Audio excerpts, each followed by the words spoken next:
6. The second discourse on religion. And so, while they paused in the shade of the hillside, Jesus continued to teach them regarding the religion of the Spirit, in substance, saying, "You have come out from among those of your fellows who choose to remain satisfied with a religion of mind, who crave security and prefer conformity. You have elected to exchange your feelings of authoritative certainty for the assurances of the Spirit of adventurous and progressive faith. You have dared to protest against the grueling bondage of institutional religion, and to reject the authority of the traditions of record which are now regarded as the Word of God. Our Father did indeed speak through Moses, Elijah, Isaiah, Amos, and Hosea, but he did not cease to minister words of truth to the world when these prophets of old made an end of their utterances. My Father is no respecter of races or generations, in that the word of truth is vouchsafed one age and withheld from another.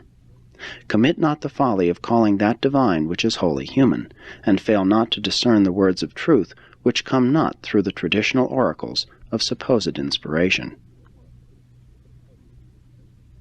I have called upon you to be born again, to be born of the Spirit. I have called you out of the darkness of authority and the lethargy of tradition into the transcendent light of the realization of the possibility of making for yourselves the greatest discovery possible for the human soul to make, the supernal experience of finding God for yourself, in yourself, and of yourself, and of doing all this as a fact in your own personal experience. And so may you pass from death to life, from the authority of tradition to the experience of knowing God. Thus will you pass from darkness to light, from a racial faith inherited to a personal faith achieved by actual experience. And thereby will you progress from a theology of mind handed down by your ancestors to a true religion of spirit, which shall be built up in your souls as an eternal endowment.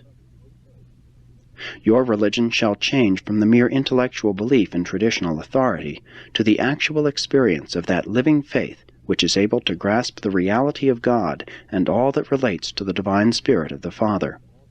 The religion of the mind ties you hopelessly to the past. The religion of the Spirit consists in progressive revelation and ever beckons you on toward higher and holier achievements in spiritual ideals and eternal realities. While the religion of authority may impart a present feeling of settled security, you pay for such a transient satisfaction the price of the loss of your spiritual freedom and religious liberty. My Father does not require of you as the price of entering the kingdom of heaven that you should force yourself to subscribe to a belief in things which are spiritually repugnant, unholy, and untruthful. It is not required of you that your own sense of mercy, justice, and truth should be outraged by submission to an outworn system of religious forms and ceremonies. The religion of the Spirit leaves you forever free to follow the truth wherever the leadings of the Spirit may take you. And who can judge? Perhaps this Spirit may have something to impart to this generation which other generations have refused to hear.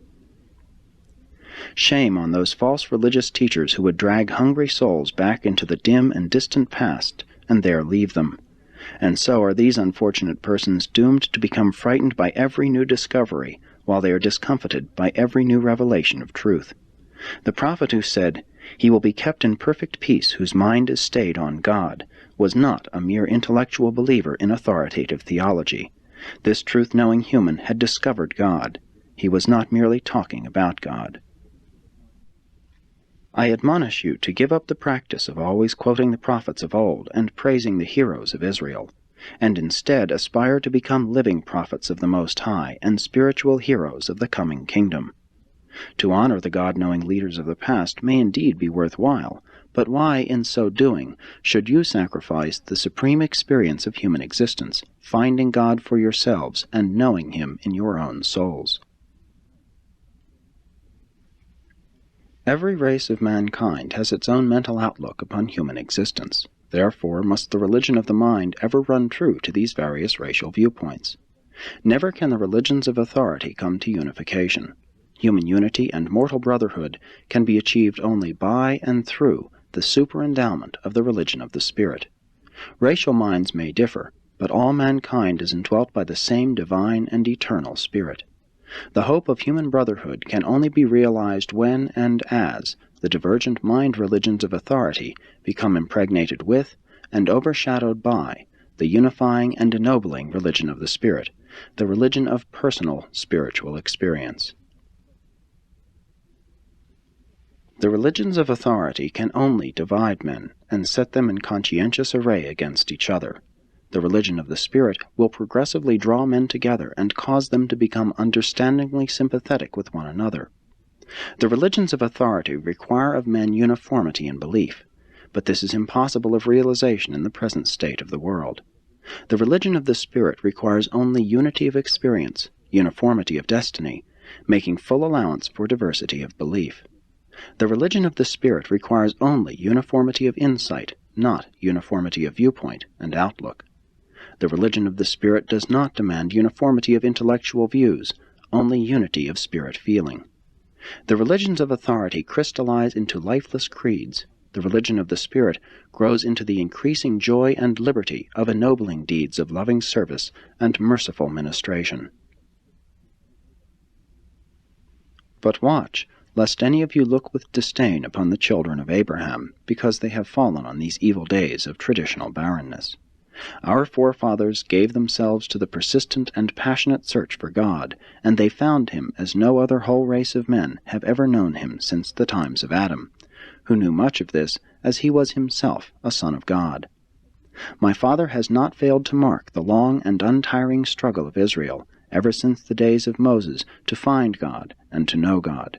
For weary generations the Jews have not ceased to toil, sweat, groan, travail, and endure the sufferings and experience the sorrows of a misunderstood and despised people, all in order that they might come a little nearer the discovery of the truth about God.